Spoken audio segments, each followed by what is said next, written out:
asking yourself these questions. I'm not sleeping at night. How can I get a better night's sleep? Or my partner's snoring is keeping me up. What can I do? These are all questions that Dr. Craig Schwimmer from the Snoring Center is asked all the time, and now he's here to answer your questions. Good morning, Craig. How are you? I'm great, Amy. We were just talking about your puppy even snores, and I thought, and we said that's not right. That's not right. Your puppy can't snore. The sleep doctor's puppy can't snore. Yeah. Well, people ask you these questions all the time. They're living with these obstacles at home. What's the most common question you are asked? You know, I think the most common question that I'm asked is, can you really help me without hurting me? Because for the longest time, effective snoring treatment meant a trip to the operating room, or people would do these ineffective over-the-counter things that really just didn't help. And so people really want to know that you can treat them in the office and not hurt them and have it work. And like you've explained over the past months, I mean, the pillar procedure is such a great option for people. So yes, you can treat people without hurting somebody. Yes, we can. You also receive other questions by email. Let's get to the first one so you can answer this for us too. Wonderful. All right, my husband claims his snoring is a result of his deviated septum and that the only cure would be surgery, which is not of interest because it would be elective.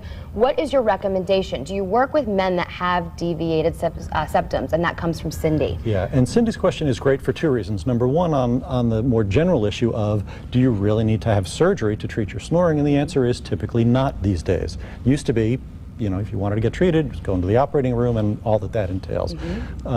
And on the specific point of the deviated septum, it's really interesting how often people come in with a snoring problem and say, yeah, you know, my doc told me I have a deviated septum and it needs to be fixed.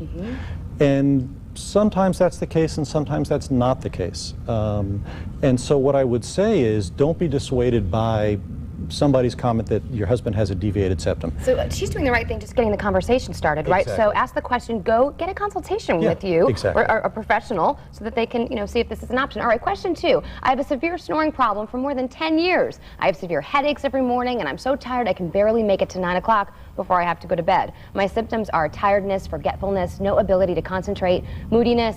Dr. Schwimmer, do you have any advice for me? Says Jim. All right, what would you say to somebody who's been suffering for so long? Well, we've been doing this for a while. Can you make a diagnosis?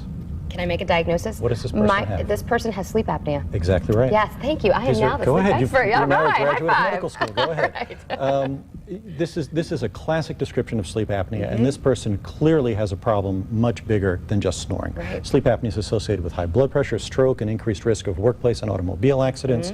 And this person really needs to seek evaluation and treatment, and this is just crucial. Sleep apnea is more than just keeping yourself awake at night. It could be a deadly situation if not treated. It can. All right. All right. Question number three. I was wondering if snoring is a back sleeper problem only. Oh, that's interesting. Does rolling over on your side or rolling your spouse over, I thought that said rolling over your spouse. I'm like, that's not good. Rolling your spouse over on their side, does that stop snoring? And that's from Amy. Well, Amy, and that's not my question. That's not your Amy. Like most good stories, there's a little kernel of truth to this, in that for most people, snoring is worse on your back.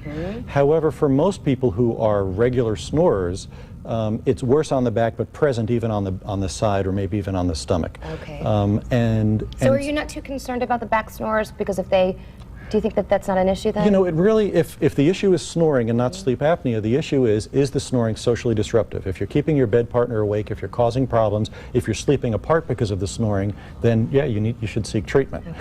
If you only sleep on your back occasionally or after, you know, you've had a couple of extra glasses of wine and it's not an issue in your relationship, that's fine. Okay. So you have to just analyze it and see how much it's disrupting your life a little bit. Sort of evaluate it objectively. Okay. Last question. I was recently diagnosed as having sleep apnea. I had a sleep study done since my snoring was so bad. I have been told that because of my snoring, I don't sleep deep, and when I get into a deep sleep, my snoring wakes me up. I'm going to have to sleep with a CPAP machine to keep my airway open, but is it possible that my only problem is that my tonsils are too large? We've talked about tonsils and how they relate to snoring. What do you think? Well, in fact, that's why we've started offering the laser tonsillectomy as an alternative to the traditional painful tonsillectomy. And this is a very good question because, yes, CPAP is the traditional way to treat sleep apnea, and for people who can tolerate it, it is clearly the best way. Unfortunately, a majority of people can't or won't use CPAP regularly, and those people really do need to seek out alternatives. So what I would advise her to do is to discuss this with her doctor or come to the Snoring Center or another sleep expert and see what her husband's anatomy is and see, yes, you know, maybe reducing the tonsils or maybe doing something else. And getting the conversation started is the first step to finding help. Education's our best defense against getting a bad night's sleep, right? This is true. All right, Craig, thank you so much for being here. And again, if you have a question for Dr. Schwimmer, email him at questions@snoringcenter.com. If you want to check out his website, it's snoringcenter.com, or you can call him 214-369-2345. Brenda, Gary, over to you.